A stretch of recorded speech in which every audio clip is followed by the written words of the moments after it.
Solenne e paffuto, Buck Mulligan comparve dall'alto delle scale, portando un bacile di schiuma su cui erano posati in croce uno specchio e un rasoio. Una vestaglia gialla, discinta, gli levitava delicatamente dietro al soffio della mite aria mattutina. Levò alto il bacile e intonò «Introibo ad altare Dei!». Fermatosi, scrutò la buia schiala a chiocciola e chiamò berciando «Vieni su, Crinch! Vieni su, pauroso gesuita!». Maestosamente avanzò e ascese la rotonda piazzuola di tiro. Fece dietrofronte con gravità benedisse 3 volte la torre, la campagna circostante e i monti che si destavano. Poi, avvedutosi di Stefan Dedalus, si chinò verso di lui e tracciò rapide croci nell'aria, gorgogliando di gioia e tentennando il capo. Stefan Dedalus, contrariato e sonnolento, appoggiò i gomiti sul sommo delle scale e guardò con freddezza la tentennante, gorgogliante faccia che lo benediceva. Cavallina nella lunghezza e i chiari capelli senza tonsura marezzati color quercia chiaro. Buck Mulligan sbirciò per un attimo sotto lo specchio, poi coprì lestamente il bacile. «Rientra in caserma», disse severo. Poi, con un tono da predicatore, «Perché questo, o miei diletti, è il genuino cristino, corpo e anima e sangue e angue. Musica adagio, di grazie. Chiudete gli occhi, rispettabile pubblico. Un momento.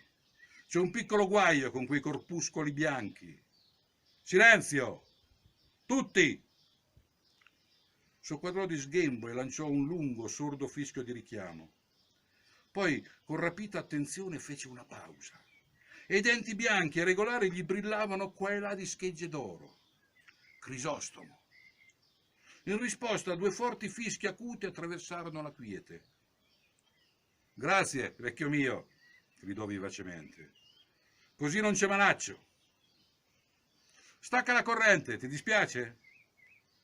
Saltò giù dalla piazzuola e guardò gravemente il suo osservatore, raccogliendosi intorno alle gambe le pieghe volanti della vestaglia.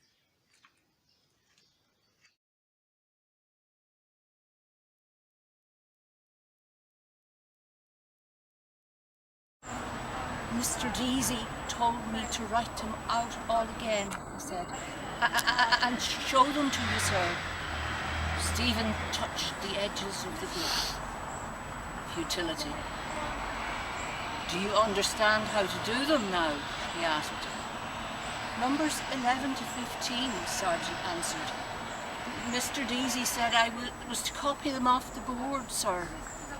Can you do them yourself? Stephen asked. No, sir. Ugly and futile. Lean neck and tangled hair and a stain of ink, a snail's bed. Yet someone had loved him, borne him in her arms and in her heart. But for her, the race of the world would have trampled him underfoot, a squashed, boneless snail. She had loved his weak, watery blood drained from her own. Was that then real? The only true thing in life? His mother's prostrate body, the fiery Columbanus in holy zeal bestrode.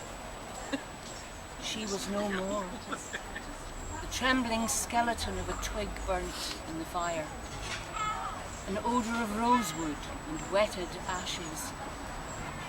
She had saved him from being trampled underfoot and had gone, scarcely having been. A poor soul, gone to heaven. And on a heath beneath winking stars a fox, red reek of rapine in his fur, with merciless bright eyes, scraped in the earth. Listened. Scraped up the earth. Listened. Scraped and scraped. Sitting at his side, Stephen solved out the problem. He proves by algebra that Shakespeare's ghost is Hamlet's grandfather. Sergeant peered askance through his slanted glasses Hockey sticks rattled in the lumber room, the hollow knock of a ball, and calls from the field. Across the page, the symbols moved in grave Maurice, in the mummery of their letters, wearing quaint caps of squares and cubes, give hands, traverse, bow to partner.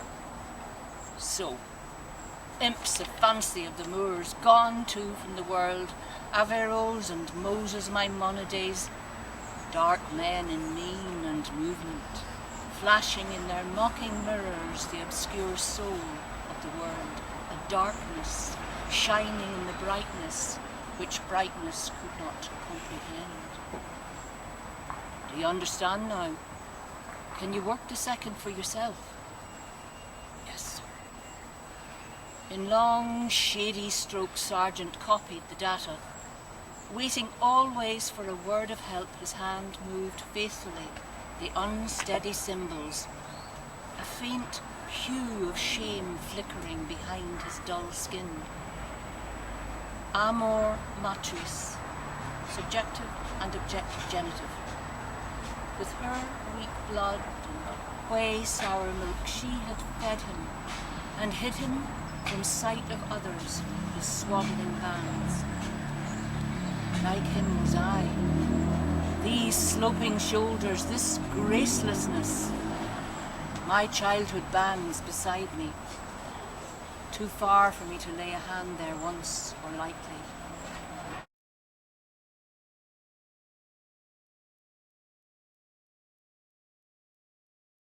In long lassos from the cock lake, the water flowed full, covering green goldenly lagoons of sand, rising, flowing.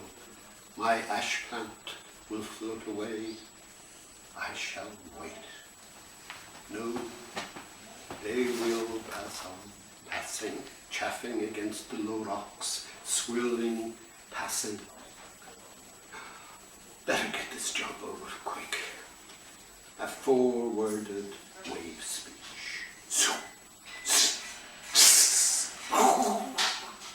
Horses, rocks, in cups of rocks. It slops, flop, slop, slap, bounded in barrels. And spent, its speech ceases. It flows pearly, widely flowing, floating foam pool, flower on fern. Under the upswelling tide, he saw the writhing reeds lift languidly and sway reluctant arms, hissing up their petticoats in whispering waters, swaying and upturning coil silver fronds.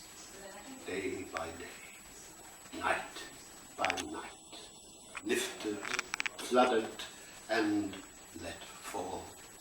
God, they are weary, and whisper too, they sigh. St. Ambrose heard it, sigh of leaves and waves, waiting, awaiting the fullness of the times, to no end gathered, vainly then released, forth-flowing, wending back, room of the moon, weary too in sight of lovers, lascivious men, a naked woman, shining in her coat, she draws a torrent of waters. 5 fathoms out there, full fathom 5, thy father lies. At one, he said, found drowned, high water at that bar. Writhing before it, a loose drift of rubbles, fan shoals of fishes, silly shells, a corpse rising, salt white from the undertow, bobbing landward, a pace, a pause. There he is, hooping quick, sunk though he is beneath the watery flow we have him now, easing now. His hand groped vainly in his pockets. No, I don't have a handkerchief. I better buy one. He laid the dried snot, picked from his knuckles announcements on a ledge of a rock. Careful. For the rest, let look who. Behind, perhaps there is someone. He turned his face over a shoulder where, moving through the air, high spars of a three-master. Her sails brailed up on the cross trees, homing upstream, silently moving, a silent ship.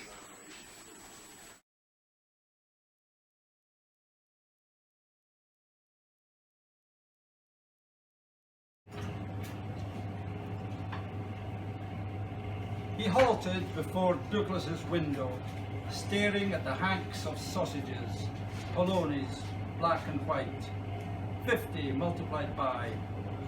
The figures whitened in his mind, unsolved. Displeased, he let them fade. The shiny links packed with force meat fed his gaze, and he breathed in tranquilly the lukewarm breath of cooked, spicy pig's blood. A kidney oozed blood guts out on the window-patterned dish, the last. He stood by the next-door girl at the counter. Would she buy it too? Calling the items from a slip in her hand. Chapped. Washing soda. And a pound and a half of Denny's sausages. His eyes rested on her vigorous hips. Woods is his name. Wonder what he does. Wife is oldish. New blood. No followers allowed. Strong pair of arms. Whacking a carpet on the clothesline. She does whack it, by George. The way her crooked skirt swings at each whack.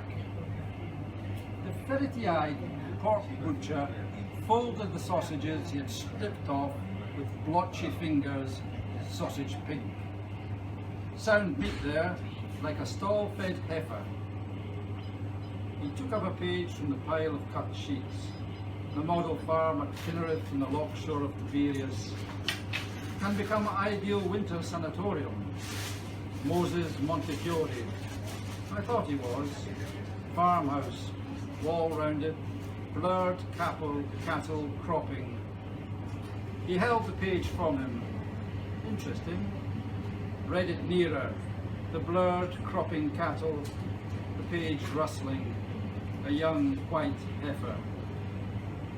Those mornings in the cattle market, the beasts lowing in their pens, branded sheep, flop and fall of dung, the breeders in the hobnailed boots trudging through the litter, slapping a palm on a ripe-meated hind quarter.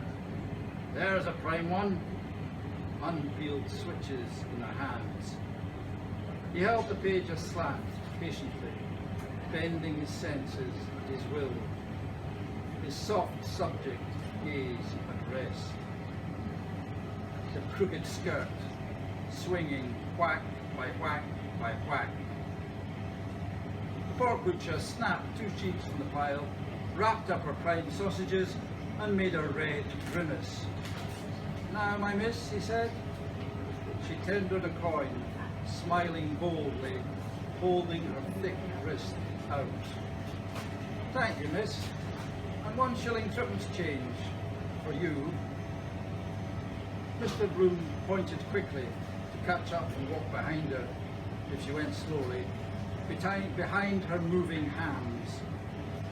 Pleasant to see first thing in the morning. Hurry up, damn it. Make hay while sun shines. She stood outside the shop in sunlight and sauntered lazily to the right. He sighed down his nose. They never understand.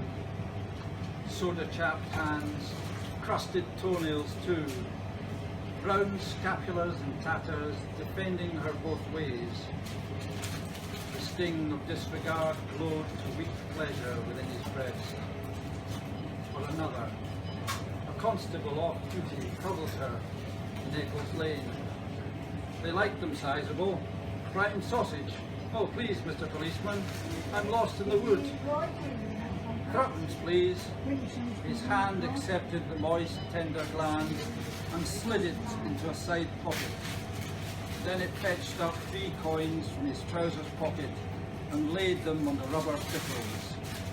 They lay, were read quietly, and quickly slid, disc by disc, into the till.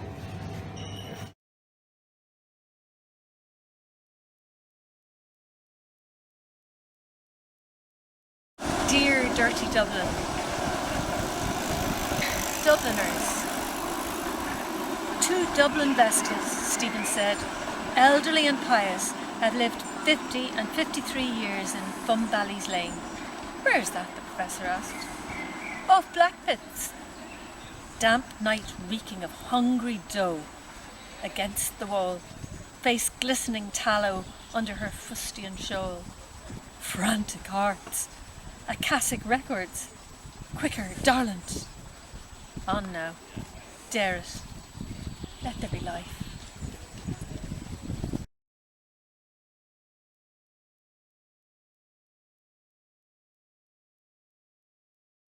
Butler's Monument House corner, he glanced along Bachelor's Walk.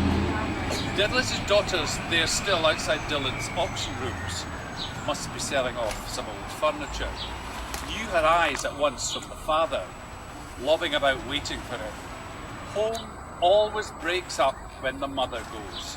15 children he had, birth every year almost.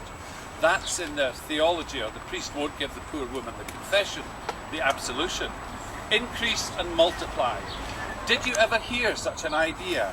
Eat you out of house and home, no families themselves to feed. Living on the fat of the land, their butteries and larders. I'd like to see them do the black fast, Yom Kippur. Cross buns, 1 meal and a collation for fear he'd collapse on the altar.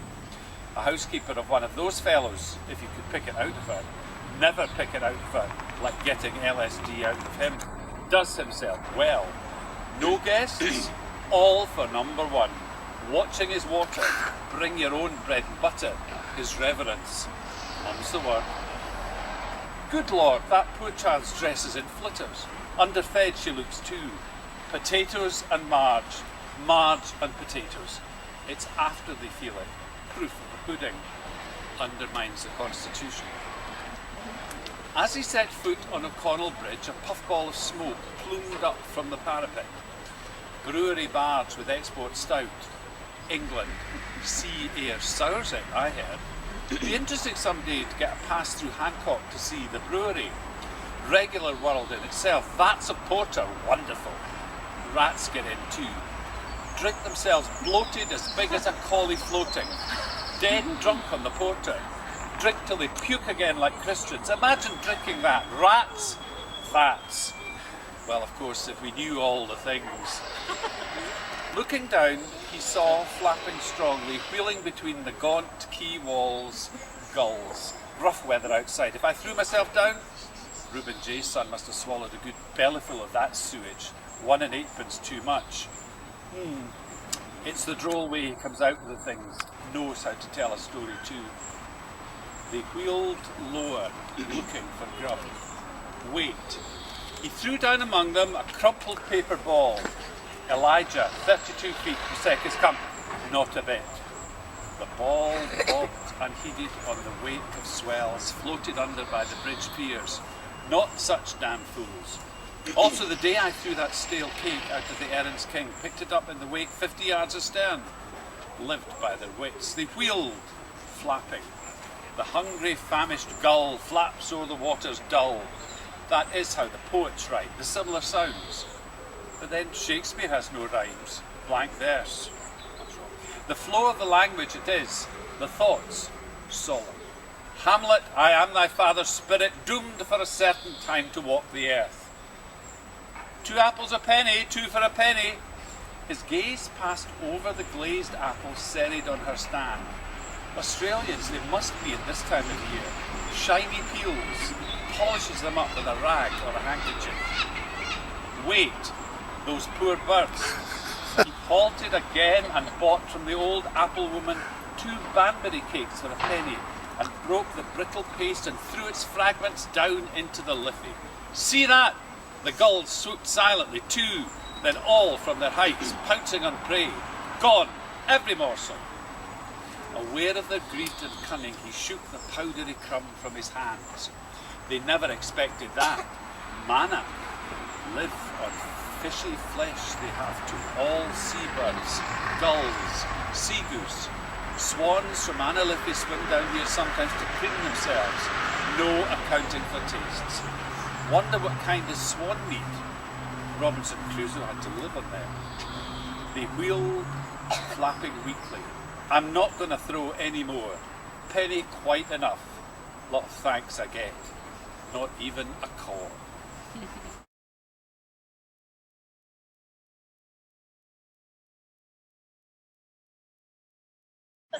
Of the two-headed octopus, one of whose heads is the head upon which the ends of the world are forgotten to come, while the other speaks with a Scotch accent. The tentacles, they cast from behind Mr. Bloom along the curbstone, beard and bicycle. Young woman. And there he is too. Now, that's really a coincidence. Second time.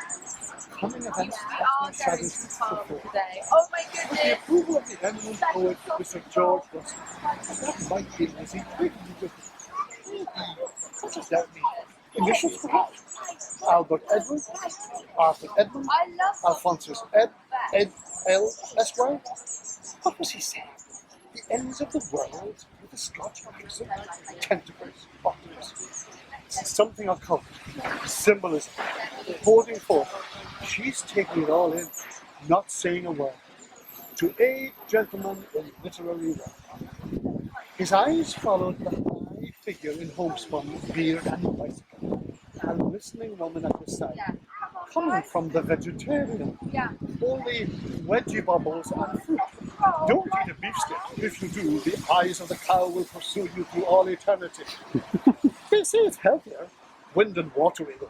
Tried it. Keep you on the run all day. Bad as a bloater. Dreams all night. Why do they call that thing they gave me nuts to? Nutarians. Fruitarians. To give you the idea you are eating rump steak. Upside. Salty too. They cook in soda. Keep you sitting by the tap all night. Her stockings are loose over the ankles. I detest that. So tasteless. Those literary ethereal people, they all are dreamy, cloudy, symbolistic, aesthetes they are. I wouldn't be surprised if it was that kind of food, you see, produces the like waves of the brain, the poetical. For example, one of those policemen sweating Irish stew into their shirts. You wouldn't squeeze a line of poetry out of them. Don't know what poetry is. Must be in a certain mood. The dreamy, cloudy gull waves o'er the waters.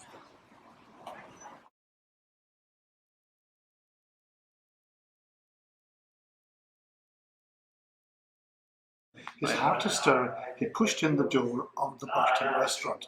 Stink gripped his trembling breath. Pungent meat juice, slop of greens. See the animals feed. Men, men, men. Perched on high stools by the bar, hats shoved back at the tables, calling for more bread, no charge, swilling, wolfing gobfuls of sloppy food, their eyes bulging, wiping wetted moustaches. A pallid, suit-faced young man polished his tumbler knife, fork and spoon with his napkin. New set of microbes. A man with an infant's sauce-stained napkin tucked around him shoveled gurgling soup down his gullet. A man spitting back on his plate, half-masticated gristle, no teeth to chew it. Chomp chomp from the grill, boiling to get it over. Sad boozer's eyes, bitten off more than he can chew. Am I like that? See ourselves as others see us. Hungry man is an angry man, working tooth and jaw. Don't owe a bone.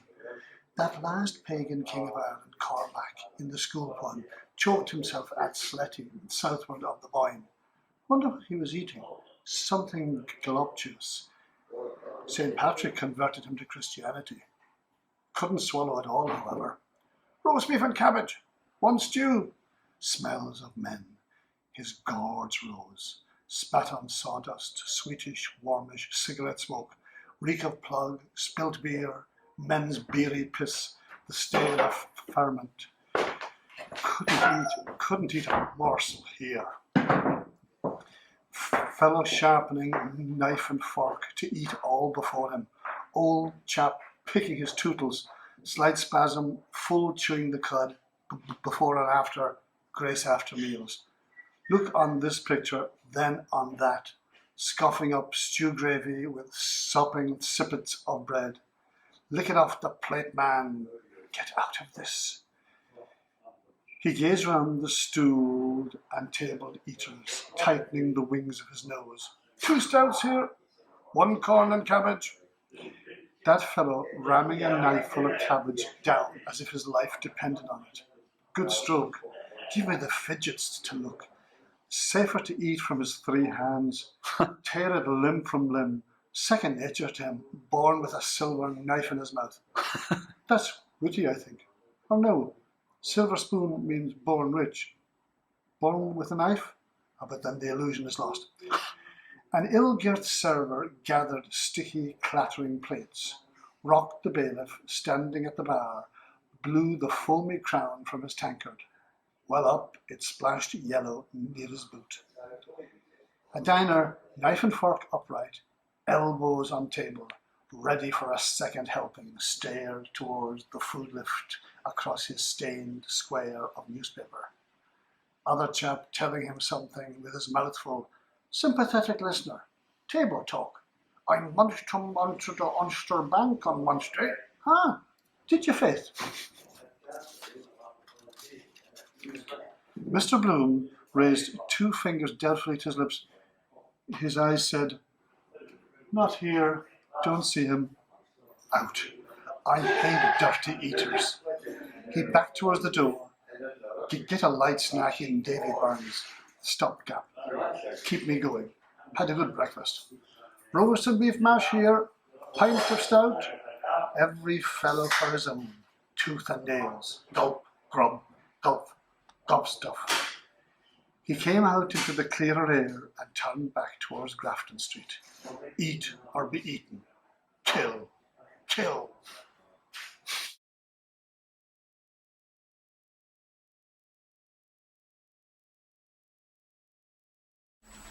Katie and Buddy Daedalus shoved in the door of the closed steaming kitchen. Did you put in the books? Buddy asked. Maggie at the range rummed down a greyish marsh beneath bubbling soots, twice with her paw stick and whipped her brow. They wouldn't give anything on them, she said. Father Comey walked through Clongow's fields, his thin-socked ankles tickled by stubble. Where did you try? Buddy asked. Guinnesses. Buddy stamped her foot and threw her satchel on the table. Bad cess to her big face, she cried. Katie went to the range and peered with squinting eyes. What's in the pot? She asked. Shirts, Maggie said. Buddy cried angrily. Cricky, is there nothing for us to eat? Katie, lifting the kettle lid in a part of her stained skirt, asked. And what's in this? A heavy fume gushed in answer. Pea soup, Maggie said. Where did you get it? Katie asked. Sister Mary Patrick, Maggie said. The lackey rang his bell. Barang! Buddy sat down at the table and said hungrily, Give us it here. Maggie poured jello thick soup from the kettle into a bowl. Katie, sit opposite Buddy, said quietly, as her fingertip lifted to her mouth random crumbs. A good job, we have that much. Where's Dilly? Gone to meet father, Maggie said. Buddy breaking big chunks of bread into the yellow soup, added, Our Father, who art not in heaven. Maggie pouring jello soup in Katie's bowl exclaimed, Buddy, for shame! As skiff a crumpled throwaway. Elia is coming rode lightly down the leafy under loop-line bridge, shooting the rapids where water chafed around the bridge piers, sailing eastward past holes and anchor chains between the Custom House, Old Dock and George's Quay.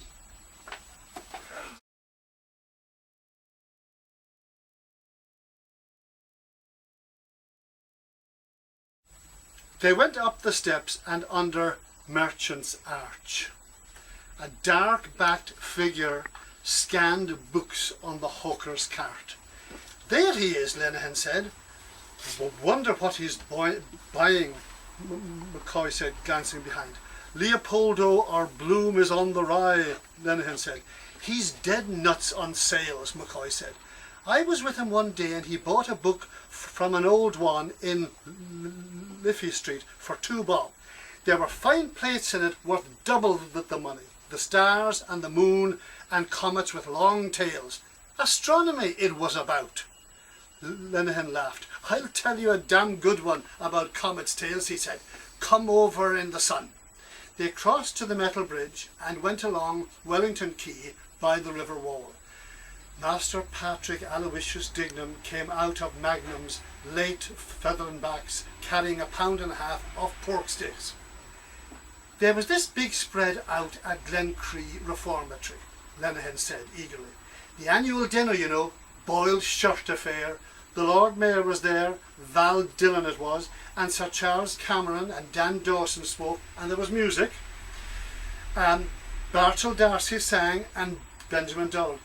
I know, McCoy broke in. My missus sang there once. Did she? Lenihan said. A card, Unfurnished Apartments, reappeared on the window sash of number 7 Eccles Street.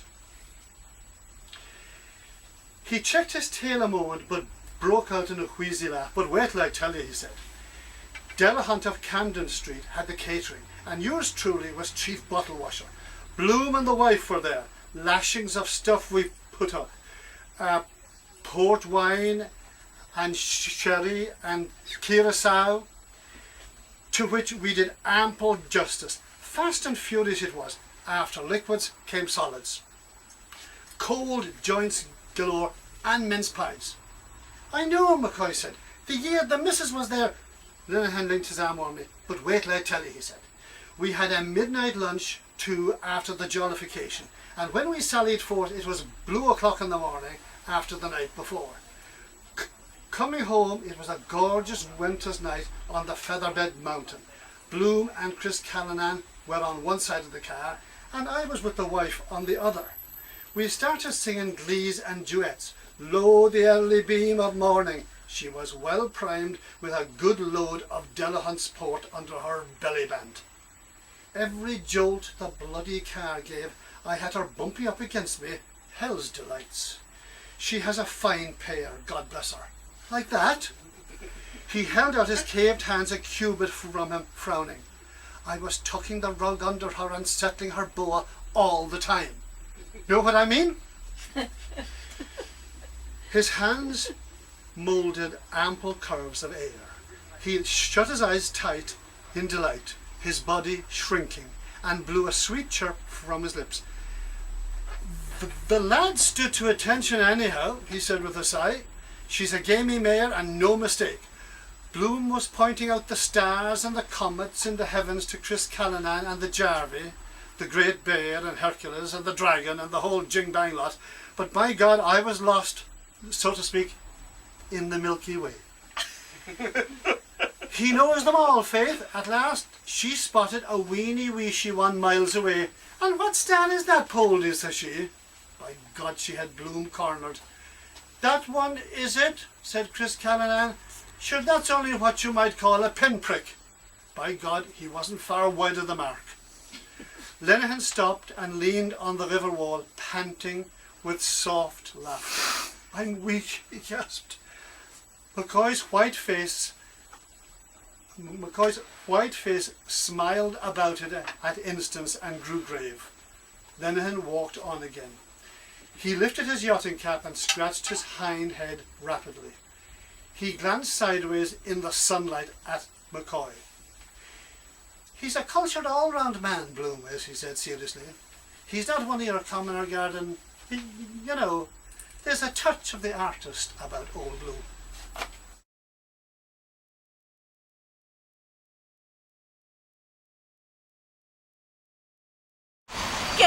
bother, Dilly said. All the people are looking at you. Mr. Daedalus drew himself upright and tugged again at his moustache. Did you get any money, Dilly asked. Where would I get money, Mr. Daedalus said. There is no one in Dublin would lend me fourpence. You got some, Dilly said, looking in his eyes. How do you know that, Mr. Daedalus asked, his tongue in his cheek. Mr. Kernan, pleased with the order he had booked, walked boldly along James Street. I know you did, Dilly answered. Were you in the Scotch house now? I was not then, Mr. Daedalus said, smiling. Was it the little nuns taught you to be so saucy? Here, he handed her a shilling. See if you can do anything with that, he said. I suppose you got 5, Dilly said. Give me more than that. Wait a while, Mr. Daedalus said threateningly. You're like the rest of them, are you? An insolent pack of little bitches, since your poor mother died. But wait a while. You'll all get short shrift and a long day from me. No blackguardism.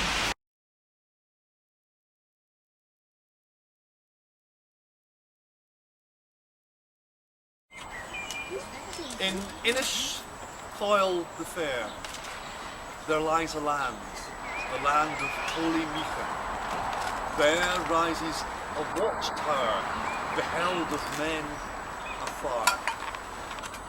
There sleep the mighty dead, as in life they slept, warriors and princes of high renown.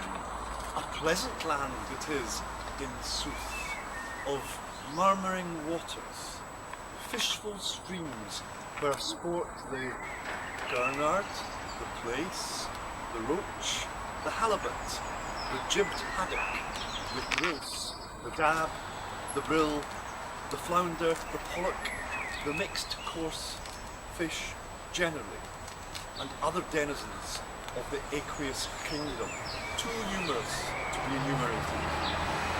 In the mild breezes of the west and of the east, the lofty trees wave in different directions their first-class foliage.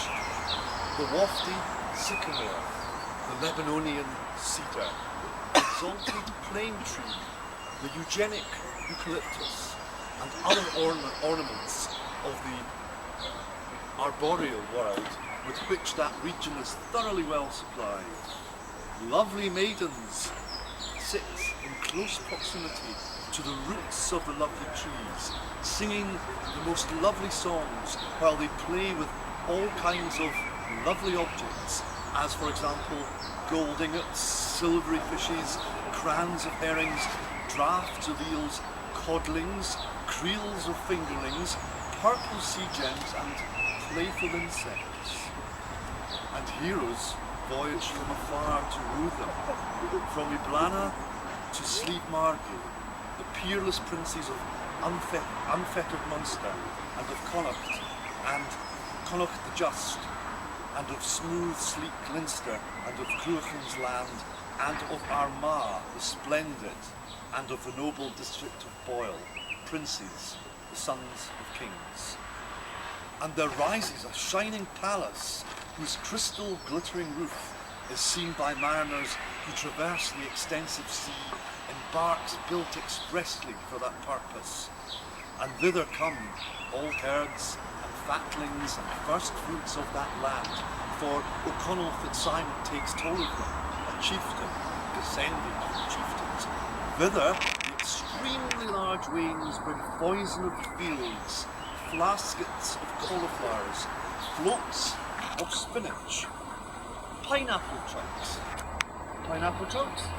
Rangoon beans, strikes of tomatoes, drums of figs, drills of sweets, spherical potatoes, and tallies of iridescent kale, and fat veggies, and punnets of mushrooms, and custard marrows, and fat veggies, and beer, and rape, and red, green, yellow, brown, russet, sweet, big, bitter, ripe, pomelated apples, and chips of strawberries, and sieves of gooseberries, pulpy and pelurious, and strawberries fit for princes, and raspberries from their caves.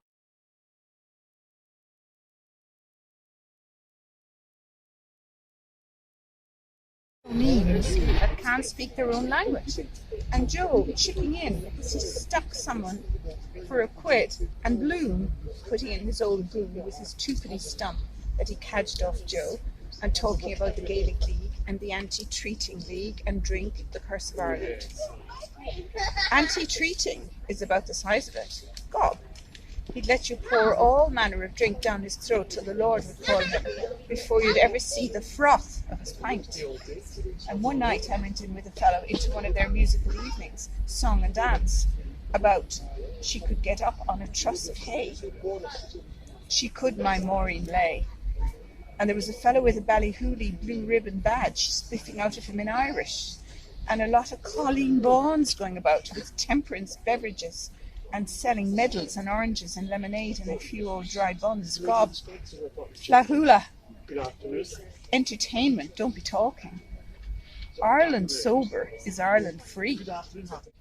And then an old fellow starts blowing into his bagpipes, and all the gougers shuffling their feet to the tune the old cow died of.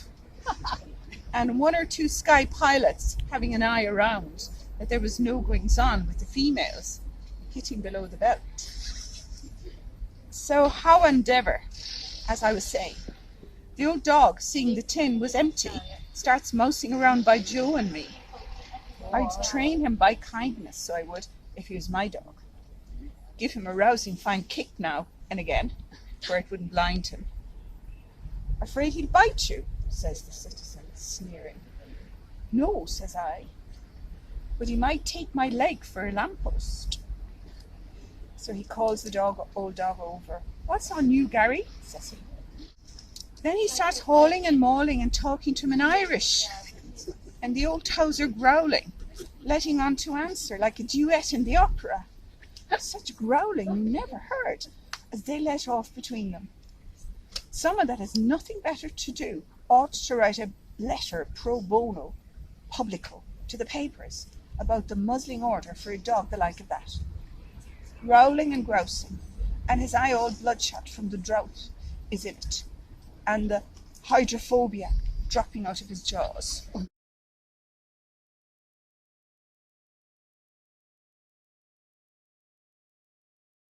I knew she could whistle, mouth made for that, like Molly.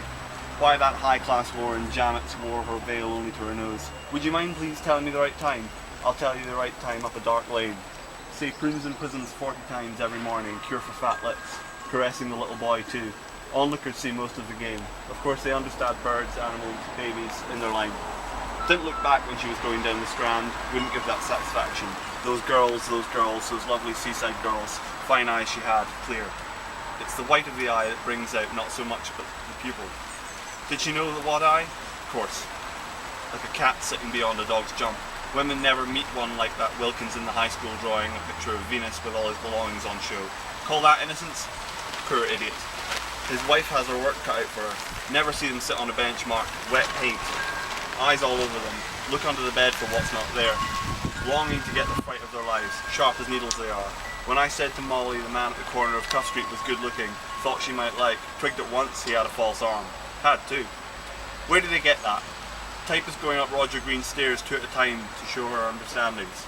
Handed down from father to mother to daughter, I mean. Bred in the bone. Millie, for example, drying her handkerchief on the mirror to save the ironing. Best place for an ad to catch a woman's eye on a mirror. And when I sent for her Molly's paisley shawled Prescott's, by the way, what ad I must. Carrying home the change in her stocking. Clever little mix. I never told her. Neat way she carried parcels too. Attract men, small things like that. Holding up her hand, shaking it to let the blood flow back when it was red. Who did you learn that from? Nobody. Something the nurse taught me. Oh, don't they know? 3 years old she was in front of Molly's dressing table just before we left Lombard Street West. Me have a nice face. Mullingar. Who knows? Ways of the world. Young student. Straight on her pins anyway, not like the other. Still, she was game. Lord, I am wet. Devil you are. Swell of her calf. Transparent stockings stretched to breaking point. Not like that frump today. AE rumpled stockings. Or the one in Grafton Street. White. Wow. Beef to the heel. A monkey puzzle rocket burst. Spluttering darkens. Crackles. And there she goes. Zrads and zrads. Zrads. Zrads. and Sissy and Tommy ran out to see the rocks. Will she? Watch, watch. See? Look round. She smelt an onion. Darling, I saw all. Lord.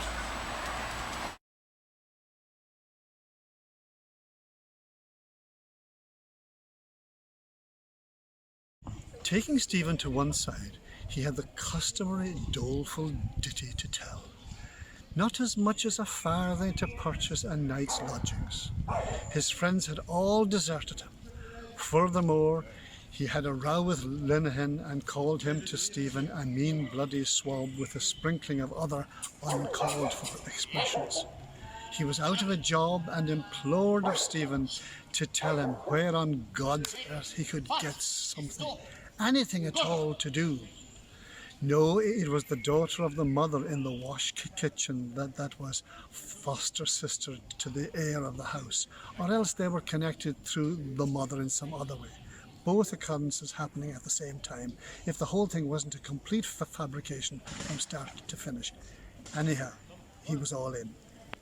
I wouldn't ask you, only, he pursued, on my solemn oath, and God knows I'm on the rocks. There'll be a job tomorrow or the next day, Stephen told him, in a boys' school at Dorky for a gentleman usher. Mr. Garrett Deasy, try it. You may mention my name. Ah, God, Calder replied. Sure, I couldn't teach in a school, man.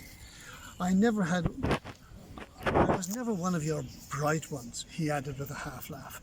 Got stuck twice in the junior at the Christian Brothers. I have no place to sleep myself, Stephen informed him. Corley, at the first go-off, was inclined to suspect it was something to do with Stephen being fired out of his digs for bringing in a bloody tart off the street. There was a doss house in Marlborough Street, Mrs. Maloney's, but it was only a tanner touch and full of undesirables. But McConaughey told him you got a decent enough do in the Brazen Head over in Wine Tavern Street for a bob. He was starving too, though he hadn't said a word about it. Though this sort of thing went on every other night, or very near it, still Stephen's feelings got the better of him in a sense, though he knew that Corley's brand new rigmarole, on a par with the others, was hardly deserving of much credence. However, Haud ignaris malorum miseris sacrero disco, etc., as the Latin poet remarks, especially as luck would have it, he got paid his screw after every middle of the month on the 16th, which was the date of the month as a matter of fact, though a good bit of the wherewithal was demolished. But the cream of the joke was nothing would get it out of Corley's head that he was living in affluence and he hadn't a thing to do but hand out the needful, whereas he put his hand in a pocket anyhow, not with the idea of finding any food there, but thinking he might lend him anything up to a bob or so, in lieu of that he might endeavour at all events and get sufficient to eat. But the result was in the negative, for, to his chagrin, he found his cash missing. A few broken biscuits were all the result of his investigation. He tried his hardest to recollect for the moment whether he had lost, as well he might have, or left, because in that contingency it was not a pleasant lookout, very much the reverse in fact. He was altogether too fagged out to institute a thorough search, though he tried to recollect about the biscuits he dimly remembered. Who now exactly gave them, or where was, or did he buy? However, in another pocket he came across what he surmised in the dark were pennies. Erroneously, however, as it turned out. "Those are half-crowns, man," Corley corrected him. And so in point of fact they turned out to be. Stephen lent him one of them. "Thanks," Corley answered. "You're a gentleman. I'll pay you back sometime."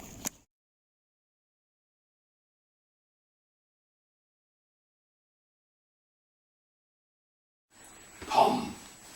he then shouted once. The entire audience waited,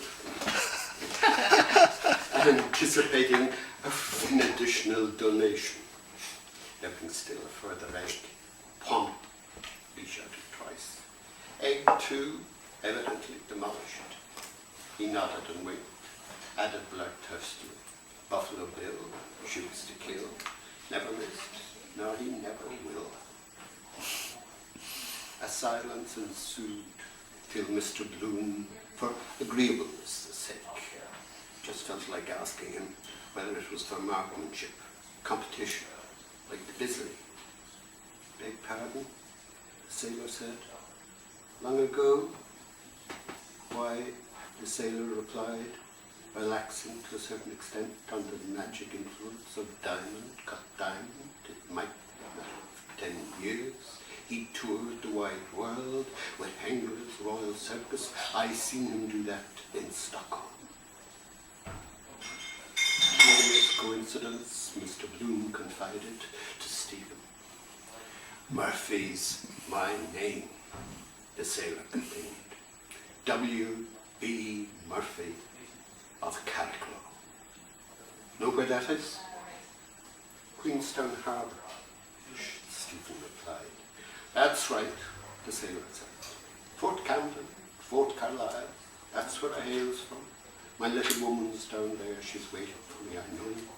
For England, home and beauty, she's my own true wife. I haven't seen for 7 years now, sailing about.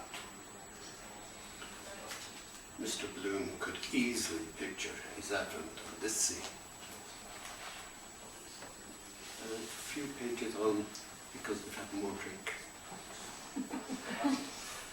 And then he added, with rather gallows bird humour, considerably the alleged end, as bad as old Antonio, for he left me on me only.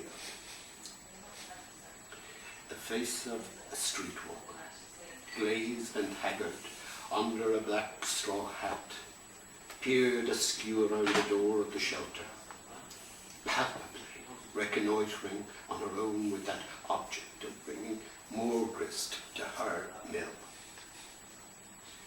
Mr. Bloom, scarcely knowing which way to look, turned away for a moment, flustered, but outwardly calm, and picking up from the table the pink sheet of the Abbey Street organ, which the Jarvey, if such he was, had laid aside, he picked it up and looked at the pink of paper, though why pink?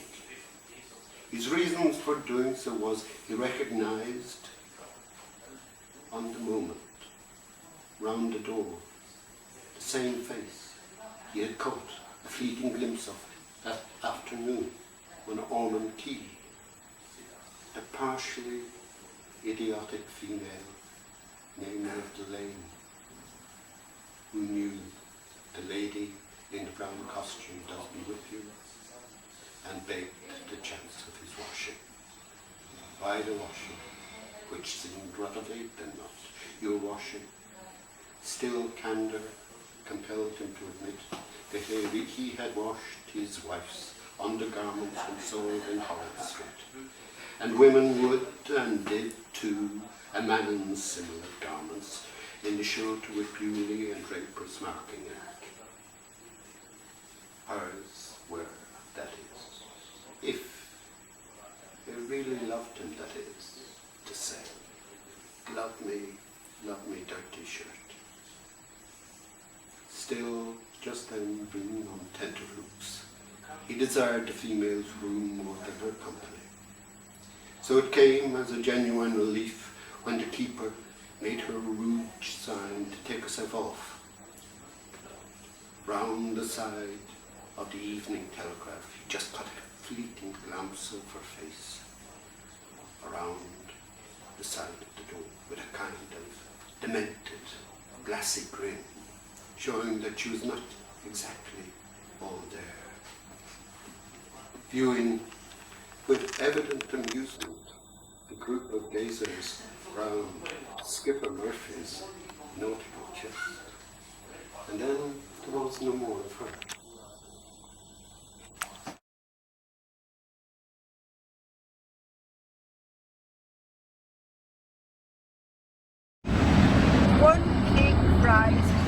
chocolate, 1d. 1 square soda bread, 4d. 1 coffee and bun, 4d. Loan Stephen Dedalus refunded £1 7 shillings. Balance 17 shillings and 5 pence. Total £2 19 and 5 pence. Credit cash in hand 4 and 9. Commission Freeman's Journal received £1 76. Loan Stephen Dedalus £1 7 shillings. Balance 219. Did the process of divestiture continue?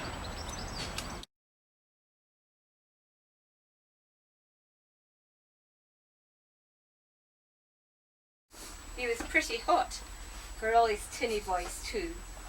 My low notes he was always raving about, if you can believe him. I liked the way he used his mouth singing. Then he said, "Wasn't it terrible to do that there, in a place like that?" I don't see anything so terrible about it. I'll tell him about that some day, not now, and surprise him. I'll take him there and show him the very place too we did it. So now there you are, like it or lump it. He thinks nothing can happen without him knowing. He hadn't an idea about my mother till we were engaged. Otherwise, he'd never have got me so cheap as he did. He was 10 times worse himself. Anyhow, begging me to give him a tiny bit cut off my drawers. That was the evening coming along Kenilworth Square. He kissed me in the eye of my glove, and I had to take it off, asking me questions. Is it permitted to inquire the shape of my bedroom?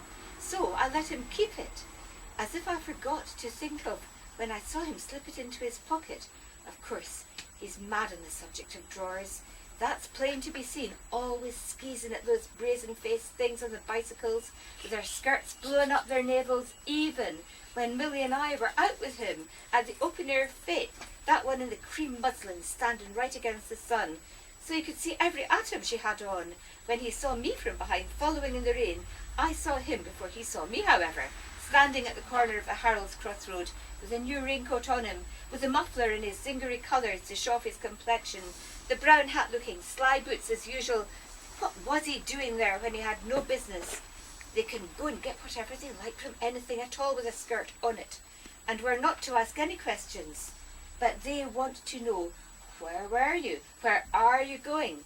I could feel him coming along, skulking after me, his eyes on my neck. He'd been keeping away from the house. He felt it was getting too warm for him. So I half turned and stopped. Then he pestered me to say yes, till I took off my glove, slowly. Watching him, he said, in my open-work sleeves. My open-work sleeves were too cold for the rain. Anything for an excuse to put his hand in near my drawers.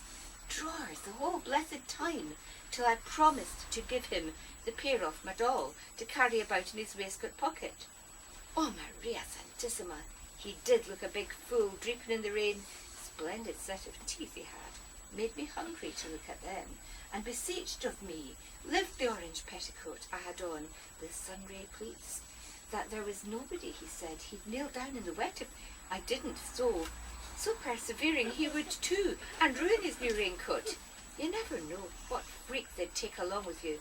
They're so savage for it, if anyone was passing. So I lifted him a bit and touched his trousers outside, the way I used to Gardner after my ring hand, to keep him from doing worse, where it was too public.